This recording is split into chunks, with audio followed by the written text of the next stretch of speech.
think it's really important that we are using methods to get behaviors with other humans that are aligned with our dog training. Sometimes people who are using bad methods, we just want to punish them and cancel culture them. But we're no better than they are if we're using the same type of punishment type behavior. The best way to get a behavior is to train an incompatible behavior. Learning about the psychology and how to train your dog is incompatible with hitting your dog, right? Once you know these things, it's hard to go back, right? It's Yeah. once you know, you can't unknow anything. Yeah. The law of exposure is a powerful one. Hey, guys, it is Alison. I am the host of your show, Alison Answers Mission Awake. I cannot wait to sit down with you today and go over how we are going to crush the mediocrity in your life that has been plaguing our society since the beginning of time. I cannot wait to have a real deal conversation that includes intelligence, fun, excitement, and real actionable steps to make a real difference in the life that you're living now and making it into something you can be damn proud of and excited to live. Sit down, put on your damn seatbelt, and get ready for the ride of your life.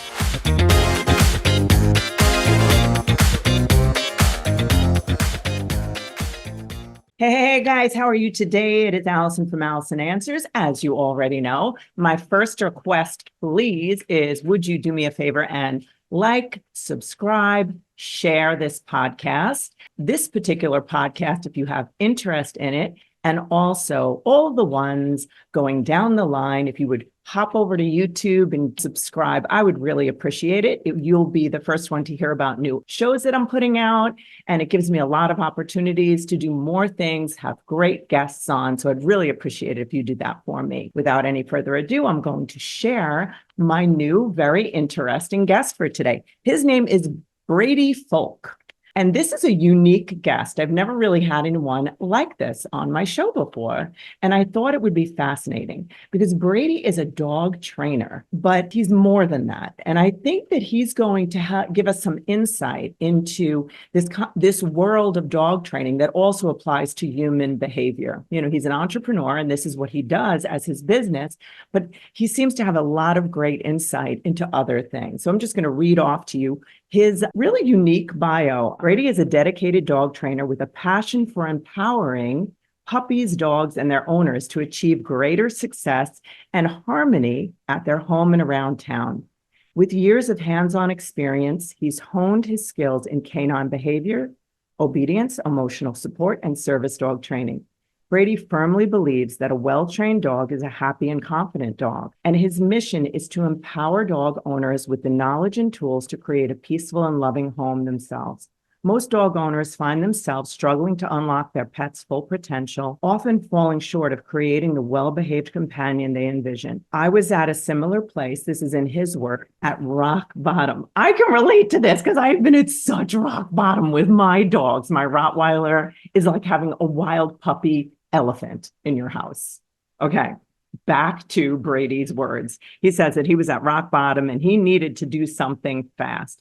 In his signature keynote, From Chaos to Harmony, Unlocking the Secrets to Your Dream Dog, Brady Foulk shares his up and down journey, guiding individuals to realign their focus on what they can control rather than what they lack. By reframing their perspective and embracing a proactive mindset, attendees learn to transform their roles from mere pet owners to effective leaders in their canine relationships. This is so cool. This is like a business education here and like personal development, but in the dog world. This is just fun.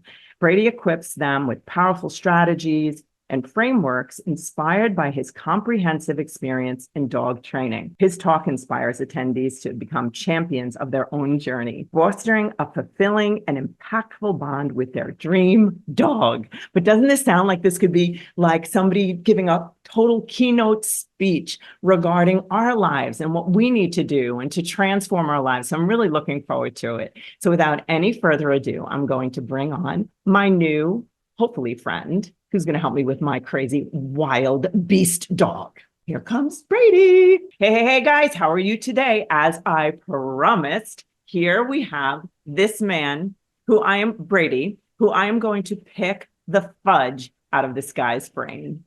And it's on selfish. There's a selfish part of it. And then there's a part where I think this guy's brilliance is going to really, really, really change you if you're willing. So I just to set the stage for you and to give you like a little pre-frame, how you're going to leave this podcast is that you're going to learn things about yourself, about your energy, about your vibrations, and about the way that you even experience either your animals or others that will be translated through this expertise that Brady has. And I find it fascinating.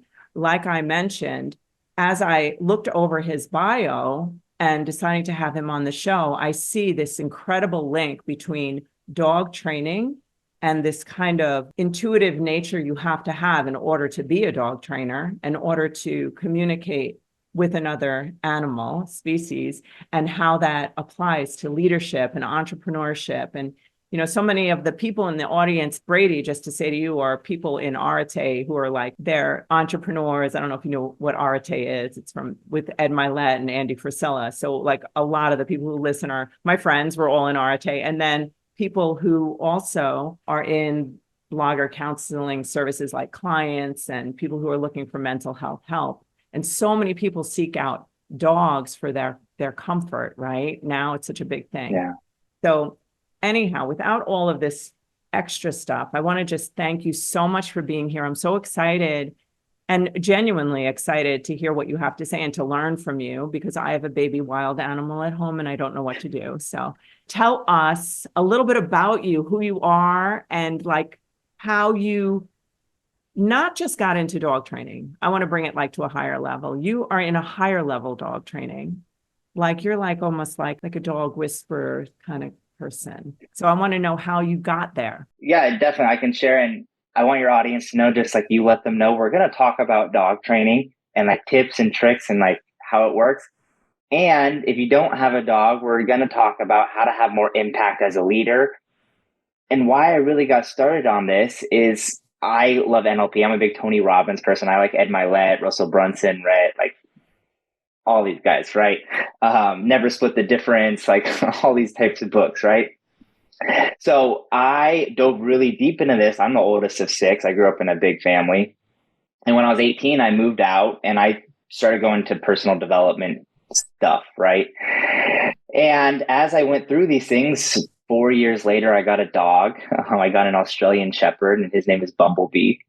And he destroyed my world, man. It was like, I loved him. I bought him all the best food and treats and let him sleep in my bed. But after about 6 months, I hit my rock bottom. Well, he ate my carpet. He had many accidents. I had to rent carpet cleaners. He got into my dad's Father's Day present. He ate my Tools of Titans, Tim Ferriss book, right? I know. He couldn't eat the old books that I already read. He had to eat the new book that I just got. The fresh smell of a book, it smells great to me too. I get it. So as I went through this, I hit this breaking point. I don't know if anyone else is here. Like you kind of were mentioning, you're kind of there.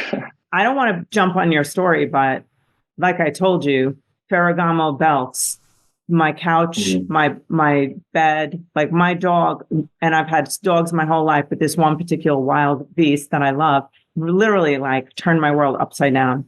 It destroyed everything. And it really does feel like you're hitting a rock bottom because you love them so much. You're never giving them away, but you don't see an end. It doesn't feel like there's, out of control, right? I did what you did, though. We followed the same path. And if people listening right now, you can point out some similarities in this hero's journey. Things were great. We get this super cute puppy, and then problems come up, and there's obstacles. We don't have the tools for them right now. So you hit that rock bottom point, and then you go find a mentor. So I found a mentor. Her name is Susan Garrett. She's a 7-time world agility champion, which means she hasn't done it with just one dog. She's done it with multiple dogs. And that's really important for me, because I like principles, not techniques. There's a huge difference, right? There's lots of techniques you could use to train a dog, but there's 2 principles that I focus on for training. One is classical conditioning, just Pavlovian conditioning, and one is operant conditioning, like ABA therapy, right? And I'll dive deeper into like why those are important later. But right now, I found Susan Garrett, And the first thing that I had to train my dog was to come when called, because that's a safety thing if your dog's running away from you. And then we dove into crate training because I was in a small apartment, and I obviously learned my lesson. I couldn't just leave him in my room anymore because one, it's sucks for all my stuff. Two, if he eats something that's bad for him, like he could die, right? I saw a post on Instagram. This dog had eaten like 3 socks, a pair of underwear, a t-shirt, and it's like, why didn't you stop? But they don't have that off switch yet. And that's our job to come in and teach them that. And I believe dogs are spiritual animals. They're here to teach us these things. And you got to go through these problems, right? Oh my God. Okay, wait. Do I interrupt you and just go, because that right there, this dog, I have got to ask you about that. Will you remember what you're about to say? Because I want to hear the rest of your story. But this right here, what you just said, I believe they came to teach us something. And everything you're saying is really so profound, and I love it. I feel like we can learn from every section of what you're describing. But this one particular thing that I do feel like, what my dog Izzy, she's a Rottweiler. She's a year old, just for context. Most people know that who listen, but basically, she has introduced me to parts of me that I didn't know, like thinking like, wow, would I consider finding her forever home? Like, like things that like I'm against, but what I want to say, what you just said is so powerful. I think she came to teach me how to be more consistent and peaceful, and be able to be more trust that I could actually cry on this one. Get ready. Trust that when I say something, I will be heard and listened to. Which, doesn't that sound interesting? That's interesting because when you said it, it's coming up in all different areas of my life. I'm a leader, and I'll say something 25,000 times, and then I'm like, is it me? Like, they just don't listen to me. And then it's because then it goes all into my childhood, right? Like, no one cares, no one listens to me. Mom, my life is horrible. I hate them. Who am I firing? Like that. So then, I see what you just said is that she's probably part of all of this other stuff that I compartmentalized. Does that make sense? Yeah, definitely. Part of this whole lesson. Of course. Yeah, no, they're spiritual teachers. And I believe that leading dogs is much more than getting results. There's many ways you can lead and you can get results. And growing up, my family, like I mentioned, I'm the oldest of 6. And me personally, I use a lot of intimidation and pain. And when my siblings told me about stories I had done to them, like, for example, I told them to do something. I don't remember what it was. I don't even remember the story. I deleted it from my brain because it's not who I am now. But they weren't doing it.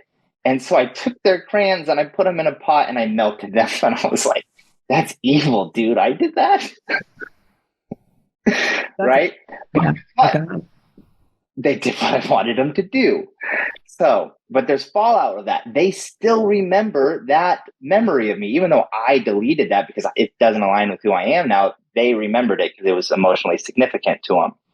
So, and then I mentioned before, when I got my dog, I just tried bribing him. I let him sleep in my room. I got him the best food, the best treats, the best toys. I gave him as much love as I possibly could. But that didn't teach him how not to eat my carpet, how not to have accidents, and how to communicate to me. He has to go to the bathroom. It didn't teach him how to listen or hear me. It just is like, I'm trying to bribe you. And if I didn't, and sometimes with my siblings, I'd be like, you guys want ice cream before you go to bed? And if I didn't have the right type of ice cream or give them enough, it didn't work. They're like, I want more. I want whipped cream. I want cherries. Right. And so that's the problem with bribes. And so there's these spiritual things come up with our animals. They bring us these gifts. And with Bumblebee, there can be fallout in multiple ways. So like, I lost friendships over my dogs. I lost things over my dogs, right? My old roommate, he had his own way of handling problems with them. So I would go to work and I had a feeling something wasn't right. So one day I pretended to go to work and I set up a camera and watched him. And what he did is, my dog, I don't even know what he did at the time, right? But he went outside, he opened the door and he kicked him and then he punched him, right? I know. It pissed me off. It made me really, really mad. And I was in my room and he just went back inside and started doing the dishes. He accomplished his goal. He got the dog to stop doing what it was doing. And then he went back inside to go doing the dishes. I don't know if he was barking at someone or something, but I went out there and I grabbed him, I threw him to the ground, and we started fighting. And I realized at that moment I wasn't any better than he was. And what I ended up doing is we separated. I called the police to at least have this reported. The police came. He said the dog growled at him, and the police said, well, he acted in self-defense. And I was like, that didn't happen. I have the video. You can't see the dog growling at him at all. Like, the dog's cowering in the corner. But it taught me something. It taught me that there's 3 ways you can get results. You can use intimidation, you can use bribes, you can use growth and inspiration. And I think we all can remember the leaders who tried to bribe us or intimidate us. We remember. We probably wouldn't do it again if we had the choice. Yes. And then we remember the leaders who inspire us and reward us. And we can see their faces, hear their voices, and remember how they made us feel. So the reason why I tell you all this is, you said you want more peace in your life, right? That's the energy you're bringing. One word, I think transformational vocabulary is really important. And I'm very specific. I don't call my dogs. Growing up, my dogs used to be stupid or stubborn or idiots or like not so nice. And I used to be called that too, right? So these are all work that we got to go back and realize that we're not those things. And so for dogs, I call them goofballs a lot. Like, if they do something and I get a little frustrated, they're a goofball. Like, they're just being silly. And I do my best to, when I get furious, first off, frustration is a sign. It's here to serve us. Frustration means that you want something to happen sooner than it's happening. And it's an opportunity for us to either change our perception and realize that there's a longer journey that we need to account for, and we can appreciate this journey. Or we need to change our procedure. There's something that we're doing wrong, and we need to go find someone who's already done it and like change these things, right? So I use perception and procedure, because you got to use both. But one of the things I say is, when I get furious, I get curious. And so if my dog does something that makes me pretty furious, I laugh. I say, what a goofball. I'm like, what is great about this problem? What is great? And I start training my brain to find ways to utilize, like, I like Milton Ericksonian, and he talks a lot about utilization and how to utilize certain things that clients are giving you. And I do the same thing with dogs. If a dog is digging, you can teach them how to scratch a nail board and trim their nails, right? There's a way to utilize any type of behavior. So when you get curious, get curious. That's my big lesson. I could really just sit at your feet. You're really smart. And what I love because everything that you're saying can be directly applied to any kind of leadership. You know, I just happen to lead a lot of people. So, and I always said, and I have 4 kids, they're grown, but I always would say, you know, you can raise people or you can raise puppets. And, right. So same thing with dogs. You know, you can get a dog to listen to you abusively. I mean, you could do that. I don't do that. They'll listen. But I always tell parents, in terms of like, when their child is not doing something that, let's say, they want, that the number one first step is to reconnect, like to and you're connected to them, right? And then you have influence. So I think what you're describing is the face of that leader that now has influence over you. So in terms of the things that you're saying, there's so many wonderful ones, and I just want to let you talk. But you're describing this situation. Like, I'm going to give you an example. So my dog is literally a love bug. I have to tell you. She doesn't have anything mean in her body whatsoever. And, but she's done things that could be perceived as mean, right? But like, so like when I'm about to take them out for a walk, she's so excited. Maybe I shouldn't label it. She's pulling me, like going crazy at the door. I did train her to, you know, I say back, and then she backs all the way up and sits down. But once the door is open, if I do have her on some kind of a leash, she can pull me down the steps, you know, and she has actually, I had one experience that was actually really scary for me, because my daughter was walking another dog, one of my dogs, and we separated them silly because I thought that it would be more manageable. And then when I was on my lawn, my dog literally was pulling herself out of her harness, her leash.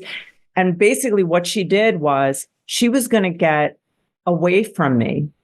And she never wants to get away from me. She probably just wanted to get to the other dog, but it looked very bad. Like she was fighting me strongly. I literally Yeah, had nothing to grab onto. So I was trying to hold on to her because my only reason for holding her is I was afraid she's going to get hit by a car. definitely. So I knew for her safety, I had to hold her and I had to like drag her in the house. Like I broke my nails. Like I hurt myself. I was literally hurt because I didn't have anything to hold on to because she got out of her thing. But I knew I Yeah, was afraid for her safety. So yeah, it was like, I literally was sweating. It was like I was fighting a grown man on my own. It sounds nuts, but it was like that. And then I was like, shoot, I was like shook up. I was like, I yeah. never, ever want to take this dog outside for a walk again. And I've grown out of that, but I'm just wondering, like, I know that wasn't mean on her part. And I was so mad at her because I felt like she was in danger. I was in danger. I felt I got hurt, like the whole thing. My other dog got loose, but Hmm. she wasn't going anywhere, but she could have got hurt, the whole Yeah, thing. So, like, yeah, what would you say to that? It's just a real yeah. life That's brilliant. example. Uh-huh. No, it's good. And it's fun because we get mad at people a lot of times because we care about them so deeply. Yes. And it's like, I want you to be safe. And you mentioned a few times you're a leader, and I believe that you're a leader. And one of the beliefs that I have is leaders anticipate and followers react. And so, what happened? What did you learn from this? Yeah. Like, how important is it to be able to communicate with your dog to go where you want them to? You know? Yes. So I say this because I look at dog training like a bank account, and we're constantly taking out withdrawals and we're putting in deposits. Same with going to the gym, or I do jujitsu, or even speaking, right? I'm constantly like putting in deposits or taking out withdrawals from it. So there's a few things that are important with walking your dog. And I believe any problem can be solved three ways. You can ignore it and just change your perception. Be like, I'm just not going to get mad about this anymore. And there's tons of people whose dogs are crazy and they love their dog.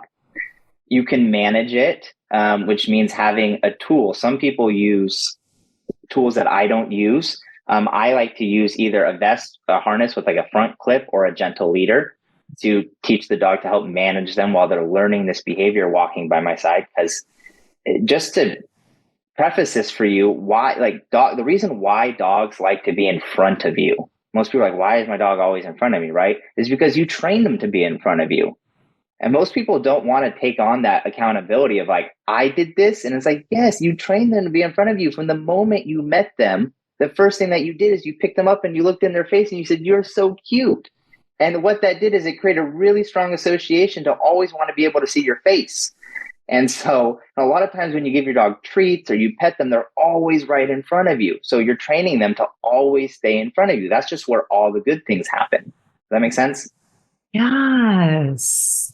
Right. So the first step, you have to have awareness of this and you'd be like, okay, where do I want my dog to be? I want them to be at my side.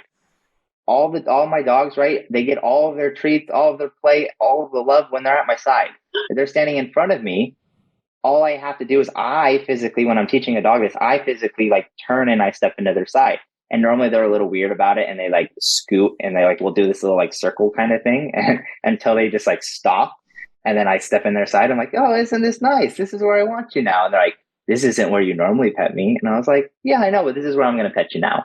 And so I'm very intentional with like where they receive rewards and reinforcement, because dogs are only doing what's reinforcing. They're not being mean. She just loves going on walks and she's just really excited. It's like you and I were to go to Disneyland, we probably would act like different people, or the Super Bowl or some big, like the Met Gala. We would be a little bit different than we are normally because we'd be over that threshold. So our job is like realizing where our dog's threshold is. And then also before things happen, like we're putting in the reps to be like, hey, we already practiced this thing. Like we already like walking by my side when there's no distractions. So when we go outside, at least you have the ability to be like, hey, do you remember this? Right. One other thing I want to point out too, and this one is a little nuanced, but it's very helpful to know. And I see it happen a lot in a lot of different ways. Like a dog will act crazy trying to put on their leash or get out the door. And then you're like, stop, like sit and chill. Right. Or when people come over, they're like jumping and you're like, get off. it, and then you pet them, right? The interesting part is what you trained is that they have to be bad in order to be good. Yes. Right. And sometimes employees do this. I have two adopted siblings, and they learned that they got the most attention from my parents when they did something bad, right? If they failed the test or got a bad grade or whatever it may be, right? They got the most attention when they did something bad. And that's typical for a lot of people. It's like this fight, flight, or freeze. It's like something bad's going to happen. I want this person to be safe. I'm going to like stop them from doing it, instead of rewarding them when they're doing all the right things and like building that. Yes. Yeah. Right. So one is you got to make sure that you start training grandma's rule. And grandma's rule is like when I was growing up, if friends knocked on my door, they'd be like, can Brady play? And my mom would look at me and she goes, is your room clean? If my room was clean, I'm good. If my room wasn't clean, I couldn't go outside, but it's all on Brady, right? Like I made the choice to like leave my room clean. So with dogs, sometimes I pull up to dog parks, and if the dog's really excited and they're barking, sometimes I just back up and I leave, right? Yeah. And they're like, what just happened? I was like, we don't go to dog parks if we're barking, right? That's the rule. And then I turn around and I come back, and then they're like, they're just a little bit more thoughtful now, right? They're like, oh, that consequence, I didn't like it very much. It wasn't like I didn't physically hurt them, but I just said, okay, if the rule is we're quiet and we're not going to go until we begin, right? Would you do that at the door? So like, let's say they're going crazy. So then you just put everything down and just go do something else and just wait till they're calm. Yeah. And I'll do that a few times. Like the important part is I was the kid who stood in timeout, stood in the corner for like an hour or two, right? And timeouts I've learned are only effective if they're short term. Short timeouts are effective, like a minute to 3 minutes, right? So I will put all the leashes down, but I'll come back in a minute through 2-3 minutes, right? And I'll try again, and I'll go through the whole thing. And if you guys start acting crazy again, I'll put everything down and I'll walk away again. But I'm very quick. It's kind of a tennis match. If you wait too long, then there's not the same kind of connection to what's happening for them. Yeah. So what I'm interested in because there's a genius in you that's about like NLP or our vibration, our spiritual connection with the animals. I would love to hear, just like, even if you have any examples, or like, how would someone know what they need to learn, let's say spiritually or as a leader? Or that would be one question. My other question would be about how you use the use of, I believe in the power of words and the spoken language and all of that. And I'd be curious to know probably those three things, the vibe too. So I'm going to let you go on all of those.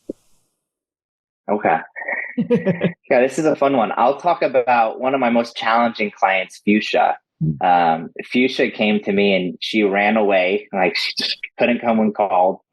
She didn't get along with her cats. She would like nip and growl at them.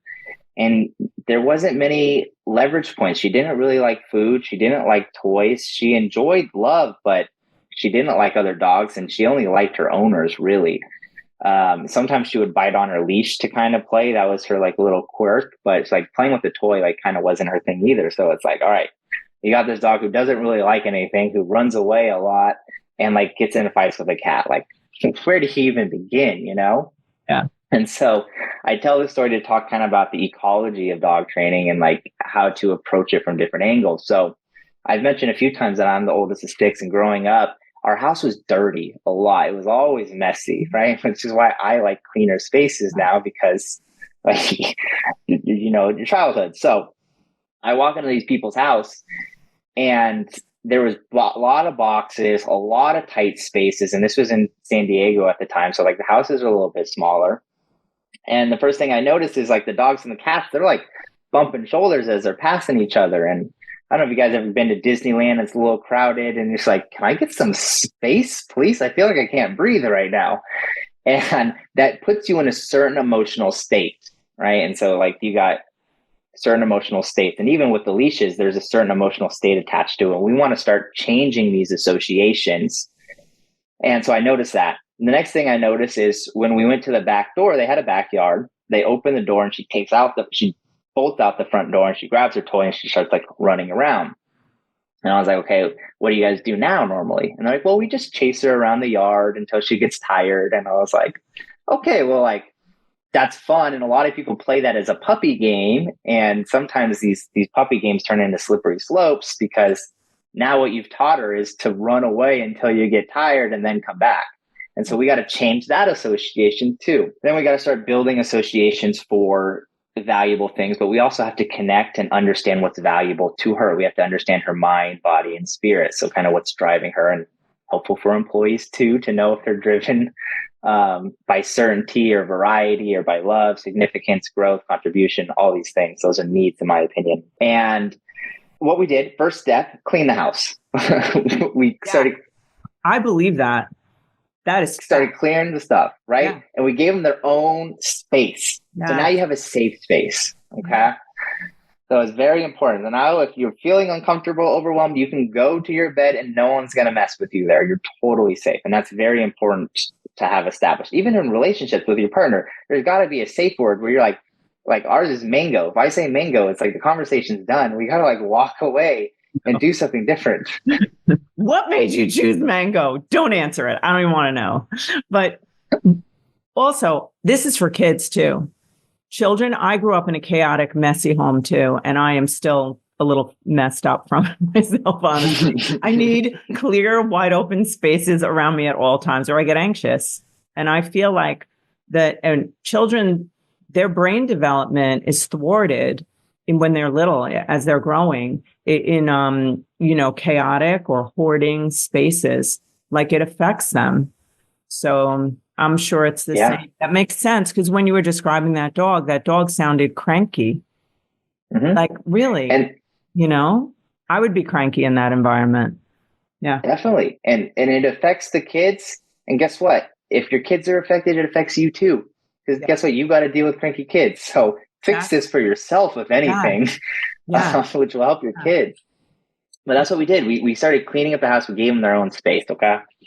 Which just immediately changed. You could feel the energy kind of shift. It's like everyone could breathe again. Hey, guys, how are you? Isn't that amazing? This story that we're hearing on this show is great. I want to just give a shameless plug of my book. I would really want people to have a good look at my book and to understand what it really is. I used to be ashamed to plug my book. And then I realized, how is that right? To keep the information, the 30 years of experience that I have, the 8 years of education, the trauma that I grew out of and learned how to manage, and how to manage emotion, all the training I've had in neuroscience and quantum physics. How can I keep that from the public? So it's not, I used to think it was like something I should, be humble about, but being humble is silly when you're keeping things away from people that they need. So what I want to tell you about my book, and I hope that you do get it, because I think it will really help you. I've gotten a lot of tremendous feedback about my book, and that it's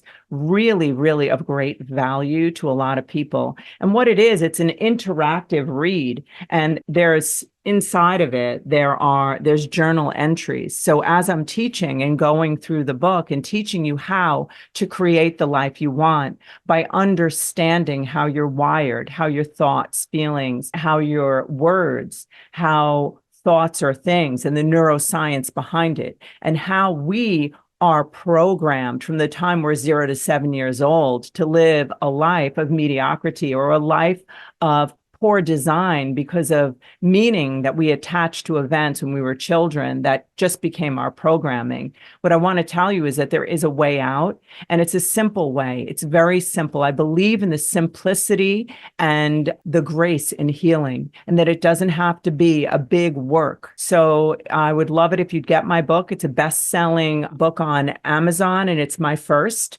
And I encourage you to get it. It's called The Wake Up Call, an interactive read for building the life you want. I don't think you'll be disappointed. Thanks so much for being on the show, and let's get back to it. The next thing that we had to talk about is the games they play. And I love games. I grew up playing soccer, baseball, football, all sorts of different sports. And so I learn a lot through games, and games are really important. There's a great book called Einstein Never Used Flashcards, and how we learn best through playing with games, right? So one of the games we got to play is teaching them how to chase us. because if I call my dog, I want you to run to me as fast as you can. Dogs are prey animals. They like to chase things. So let's turn ourselves into the rabbit. So they got to chase us.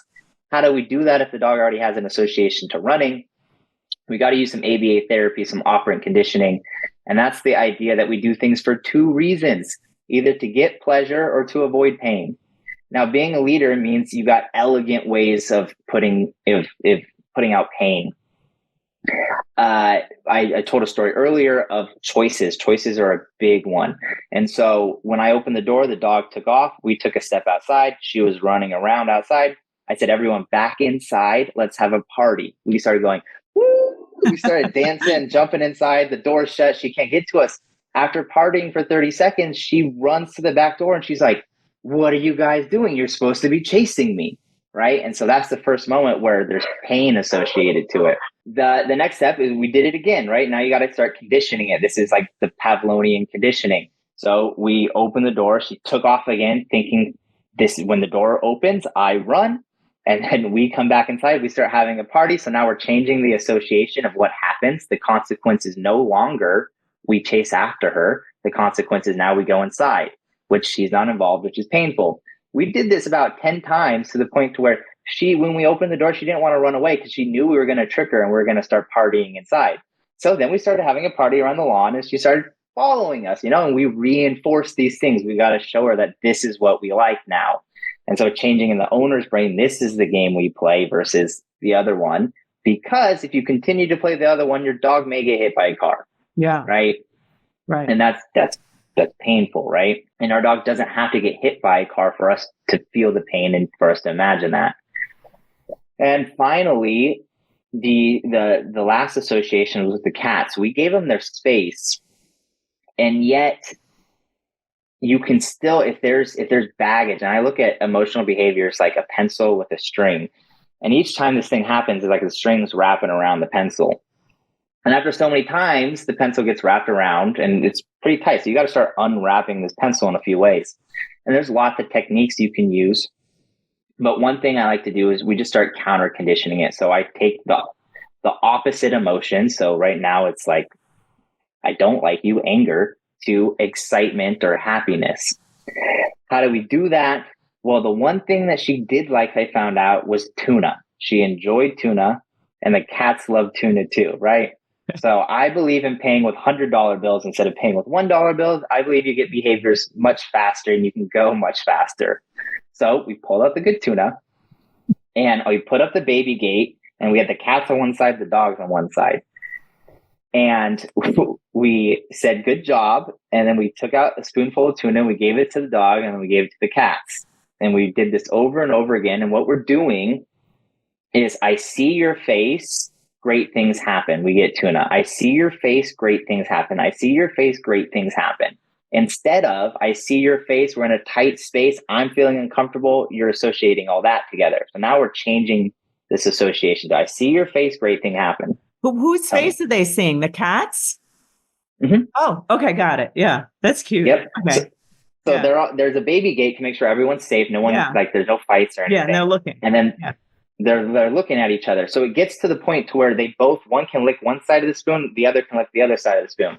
So now we're really close. We're pushing a lot of boundaries, but amazing things are happening. And we did this game at a certain time, a certain way, for 2 weeks. Right. And they probably still play the game, honestly. But the important thing is that you have a set time so the dogs can start anticipating that. So throughout the day, they're like, oh, you ready to play that game with me? You ready to play that game with me? Like, I can't wait to play that game with you. And then the game comes and then like, oh, this is great. Like, I love you. This is so cool. I only get this when I'm with you. And so we start changing that association of, like, when you see their face, get excited. Good things are happening. That is so nice. Yes, that makes sense. Yes. So there's a whole ecology to it, which involves training and conditioning new behaviors, and then understanding pain and pleasure and being intentional with what you're rewarding. And also the keeping your place clean and understanding some of these holistic types part of dog training too is also important to meet your dog where they're at, You had said something about, instead of being furious, be curious, and about being like, when you start to feel frustrated. One of the things about that you were saying about to when we're frustrated, it's because of we're needing something to happen quicker than it is, right?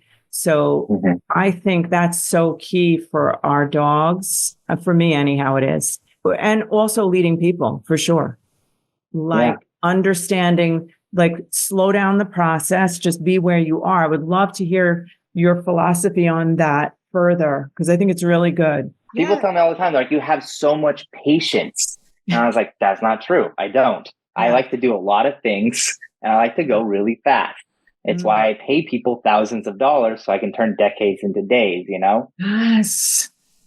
The important thing about that, though, is understanding that there's still a process. You're just shortening the process. There's always the hero's journey going on in literally anything that we do. I like to think about it kindergarten through PhD. And when you're teaching a kid how to walk or you're teaching them how to talk, is there ever a moment where you go, I give up, I'm never doing this, you're never going to learn how to walk or how to talk? Most people make a mistake of giving their dog maybe a 10th or 11th grade problem when they're really in like third or fourth grade. And having that humility to ask yourself, like, what grade am I really at? Where am I? Where do I want to be? And how do we close this gap? And in that closing gap is where you're appreciating this process. So if you're teaching a kid how to speak and you're teaching them how to say water, and they first say like wah wah, you're not going to say, you idiot, it's water. You're going to say, I understand that you have consciousness and I'm going to reward the consciousness. Okay. And there's 5 steps to building a capability. First is just consciousness. We want them to become aware of this thing that we want. So for training my dog to ride a skateboard, I first put a blanket on the ground. I taught her how to stand on a blanket. And then I folded this blanket up and I kept folding it smaller and smaller. So it got to the size of a skateboard. Okay.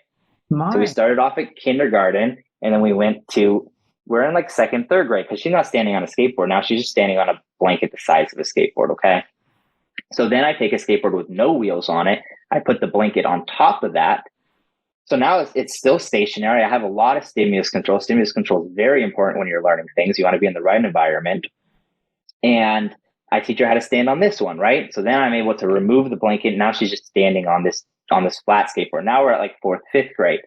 Next, I got to get a real skateboard. So I get the real skateboard, but the wheels, they're slippery, man. I don't even like skateboarding because I've fallen so many times. Yeah. So I put rubber bands on the wheel so it doesn't roll as much. So now we've made this like a 6th grade problem. So we took a high school problem, we brought it down to middle school. And this is the same with if your kid comes back a few months later and they go, wah wah, you're just going to take an extra second and you're like, wada? And then maybe they mirror back and say wada, or you could have intentional training where you try to practice that D sound, which is hard, and the T sound is hard too. My girlfriend's Colombian, so I understand pronunciation is interesting. That's where the mango came from because she loves mangoes. We want to have good associations to these things. After a few months, you say wada, and then you go to like waller and then water, and you go through these steps until eventually you're at where you're at. So dog training is the same thing for me. I'm looking at from kindergarten to PhD. We're taking all these steps. We're being very active. I train every single day. It's not like I just cross my fingers and I hope. Sometimes that's a strategy in businesses for hiring employees. You're just like, I hope I hire a good one. No, you could pay someone cheap who doesn't know anything. You could train them, or you could pay top dollar and find someone who already knows what they're doing, right? We don't just cross our fingers and hope. That's a silly strategy. Right. So we got to put in the time to train these things, and you got to know where you're at and where you're going. You got to have that humility, and then you got to have fun with it. And you got to think about, like I said, there's 5. There's consciousness. And then the second step is clarity. So we start adding like wah wah goes to wada, or I start making the blanket smaller. So like this is the area that you have to stand on. And then once you have clarity, you start developing confidence, because now you're like, this is what I'm doing. So you continue to build confidence. And then when you have confidence, we have to always be protecting confidence for ourselves and for people. We want to challenge ourselves, but we want to make sure we protect it. And sometimes it's better to reward someone for effort than it is for them being smart. And like, I appreciate how much effort you're putting into trying to figure this out. I want to reward that, because that will build longevity skills for the animals to handle frustration better. No matter what happens, even if something goes wrong, I know all I need is within me now. And if I continue to change my approach, I will get there. And I believe that for everything. I want the dog to have that ability too. So once they have confidence, then we start adding in challenges. Now we start adding distractions or duration or distance. Those are the 3 challenges. And as we work through those, I make sure that I'm protecting your confidence, then you have a capability. So I teach walking on leash in the house first with no distractions. And then we take our dog to dog parks, right? My puppy's 8 months old. We're working through this right now with her getting really excited seeing dogs and wanting to go play. But you still got to stay with me on leash and like walk with me, right? Yes. But it's like expecting a kid to calm down at Disneyland on their first time. It's like, it's not going to happen. I've been to Disneyland hundreds, thousands of times, truthfully. I grew up in San Diego, so I went all the time. Yeah. So you gotta help them understand how to stay calm in this emotional threshold. And just through practice too, right? Like practice, we get good at what we practice. Mm-hmm. How you mentioned that we secrete, through our sweat. I think you said hormones. Chemicals. I think you said that dogs actually smell. So I would just love for you to expound on that and like how you use. I love NLP. I love it so much, and I want to know how you utilize that with dogs. Okay. Such great things. Yeah. Mm-hmm. So neuro-linguistic programming, we're trying to create new associations. What fires together wires together, right? And so this experiment, right? They took 2 groups of people. They had one of them watch a scary movie like The Shining, and they had one group watch a happy movie like Frozen, a Disney movie. And they took sweat samples from them. Mm-hmm. And then they took dogs and their owners. They had volunteers, and then they put a researcher in the other corner of the room. So they're like on opposite corners. And they put the sweat in the middle of the room. The sweat from the Frozen movie, the happy movie, the dog walked over there, smelled that, and then started wagging its tail and went over to go greet the researcher in the other corner. Very happy, very open to saying hi. The next sweat sample they put in was the scary one from The Shining, and the dogs went over there and smelled it. A lot of them went back to their owners and started like hiding under the chair. Some of them wouldn't even go back into the room because they go, something is scary about that. I don't like that. I'm leaving. Right. So it's almost genetically like wired in them of like the smells that are bad versus smells that are good, I gotta say something. This is driving me. This is crazy. I love this shit. Okay. All right. Look, don't you think, I'm sure it's gotta be. Now, dogs, they're known for like their unbelievable sense of smell, right? Okay. So that's like heightened. So they know stuff that's going on way ahead of us, right? A lot of times. Okay. So maybe I shouldn't be so, certain. Most of the time. No, but you're right. I'm with you. But what I'm wondering is, this has got to be impactful with human beings, with one another. Think about dating.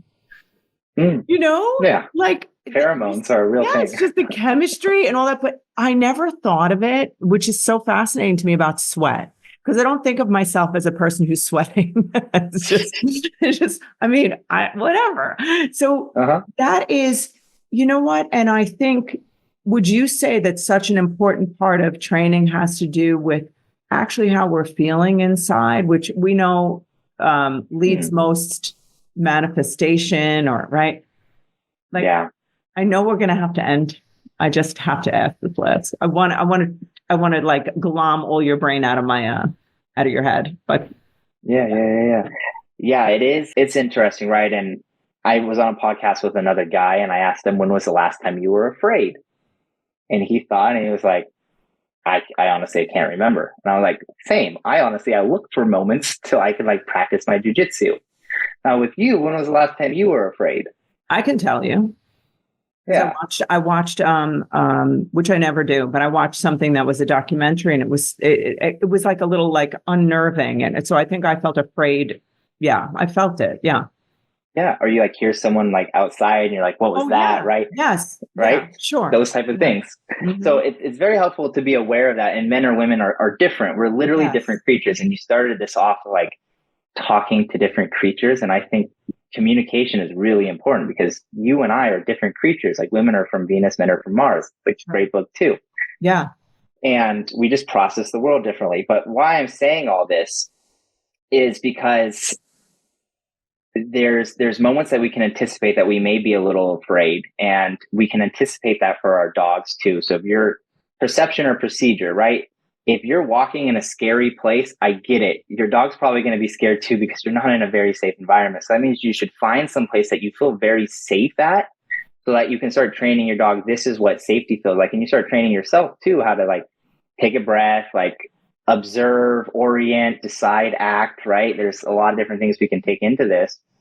And then also the perception of asking yourself, like, what am I safe about? Like, what is safe? Like, how can I leverage things? Or like, where would I go if something were to happen? You can anticipate these things. And again, the reason why I'm saying all this is because our dogs are picking up on a lot of what we're doing. And for me, I go with dog parents a lot of times for their first time to restaurants or to Target or to different places, right? And they're really nervous something is going to happen. And that's a moment for us. I'm very grounded, so they can borrow confidence from me. Yes. And it's a moment for us to practice with them, like how to take a breath, how to reset, because there's certain, like I practice a stop pattern. If I'm nervous before one of these podcasts, which I still get nervous sometimes, I'll say 1, 2, 3, stop, and I'll throw down my hands. I'll jump up out of my seat. I'll shake it off. You ever heard Taylor Swift Shake It Off? Yeah. Right? I'll shake it off. I'll take a breath and I go, all I need is within me now, and I have the courage to see it through. Or I love my life and I'm so blessed. Yeah. Right? I have a lot of different incantations, but these incantations they're anchors, right? There's something that I've done in a very powerful emotional state, typically at a seminar, and I've done them over and over and over again. Yeah. So when I run into these moments of fear, I have something that can collapse that anchor that I've conditioned. And for our dogs, we need the same thing for them. So when you're going into a place and you've worked through yourself, so now you're confident, but your dog's still not confident, right? There needs to be something for them to have that changes their state. And sometimes you could just be like, you could run back and forth with them, change their physiology. You could change their focus by bringing out a toy or playing a game with them. Like I teach a dog to touch their nose to my hand or like to jump through my arms, or there's a lot of different games that I can play that are associated to a lot of fun memories. So all I got to do is like, hey, do you remember this game we played? It's impossible to be fearful and grateful at the same time. So I'm using that to mess with their brain. And I'm like, hey, can you focus on this right now? And if they can't, it's a sign to me that, okay, I'm asking them to do a high school problem and they're in middle school still. So we need to create more distance from whatever it is that's scaring them. And we need to go to a place where they feel safer. And then we can start collapsing this anchor and start building this new emotional response. Really cool. I know we have to end, but I'm gonna ask you one, and it'll be a very brief question. There's this great book, you probably read it. It's called Protecting the Gift, and it's about being a human being. It's written by somebody who is an expert in fear and protecting people. So basically, one of the things he mentions is this: how come a woman will enter an elevator that they don't feel comfortable in, and a dog won't? And it's like, because we bypass like a fear, and we will have it within us, like you're describing, to keep ourselves safe. That's the gift that's in us. Do you think that, and I guess it's in different cases, it's different, but with a dog, do you think that in some cases it's important to listen to their intuitive nature? So like, let's say they don't want to go down a certain block, because then it's like they're leading. So I've always wondered that, like, I feel like sometimes they know, like maybe they're smelling something in a person or, I know it may not be a short answer, and maybe we could answer on our next podcast, but I'm just curious if there is a short answer. Yeah, that's an interesting one because you got to meet your dog where they're at. And if they're really nervous of something, then I'm not going to like sink or swim method and just like throw you in the elevator. I'm going to listen to you. I'm also going to make a mental reference of seeing if there's any merit to this. Right. I can't just blindly accept that my dog is doing this. I have to be like, okay, is there someone that actually looks scary? Because I'm the leader of this group. Like, I get that you're like my puppy, 8 months old. she barks at the wildest thing. I'm like, you think that trash bag is scary? Yeah, I Like, know. come on. Yes, It's not I get it. scary. Yes, true. So, I got it. so, That makes sense. so if they're scared, then I'm going to walk away from it and we can take a different path. That's cool by me. I'm also going to be like, okay, now we need to start overcoming this fear, because I don't think it's fair to leave a dog with a fear, this uncertainty, this unpredictability, when we have the tools in order to help them overcome these things. Yeah, that's cool. That's good. That makes a lot of sense. So is there anything else that's important to you that you want to just say about anything? My biggest thing is for people to find me right now. I'm building this family of dog trainers. I think it's really important that we are using methods to get behaviors with other humans that are aligned with their dog training. Sometimes people who are using bad methods, we just want to punish them and cancel culture them. But we're no better than they are if we're using the same type of punishment type behavior. The best way to get a behavior is to train an incompatible behavior. Learning about the psychology and how to train your dog is incompatible with hitting your dog, right? Once you know these things, it's hard to go back, right? Once you know, you can't unknow anything. Yeah. The law of exposure is a powerful one. Okay, so you were saying, where do they find you? Yes. You have this book club. That's so cool. Tell us about it. Yep. So my name is New Direction Dog Training. So my handle is N as in new, D as in direction, dog training. So ND dog training. And if you DM me book club, I'll send you an invite to the book club that you can join. And we're going to be reading books like Don't Shoot the Dog, which is one of my favorite dog training books. And then got Fire Child, Water Child. There's The 1 Minute Manager. There's so many books that have helped me on my dog training journey that aren't just focused on dog training, but on leadership and some of the things that we've been speaking about. So follow me on there. And then if you want more games and how to play with your dogs, like some of the things I've described, DM me Dream Dog, and I'll send you some of the games that I play in a little PDF to help too. Love it. So now all of that is going to be in the show notes. And I just want to thank you so much for being here. And what I can tell, the listeners is that I'm going to invite this genius guy back on. And I'm going to probably do that rapid fire question thing where I'm going to make you answer really fast. I'm going to ask you we'll do 100 questions in 50 minutes. We'll see if we can do it. That'd be great content. Yeah, it'll be like a contest. We'll do it. It'll be funny. So I actually love that. And I just want to thank you so much for being here. You're such a light. And I think that you have quite a platform that I think you could go really far with this. It's pointed at dogs, but it's like buckshot. It gets everything. It's really cool. Yeah. Thank you so much for being you. Thank you, Alison. It's been a pleasure. I love chatting with you. It's a wrap. Guys, thank you so much for listening to the show. I just want to say to you that we are all together a part of the Mission Awake, a mission that's going to stop the mediocrity that's plaguing all of us. So if you got something here today, I ask that you would be a part of this mission and you'd share it with whoever you can. Take a screenshot of the show and share it on your Instagram. If you are looking for me, you can find me on social media platform Instagram, Alison Answers, or Lager Counseling Services. And give us a review and subscribe if you could to YouTube, Alison Answers. That's where you're going to get a lot of content. I drop stuff every day, goofy stuff, all different kinds of stuff. 5-minute videos that just get you moving in your day. Have a great week. See you next time.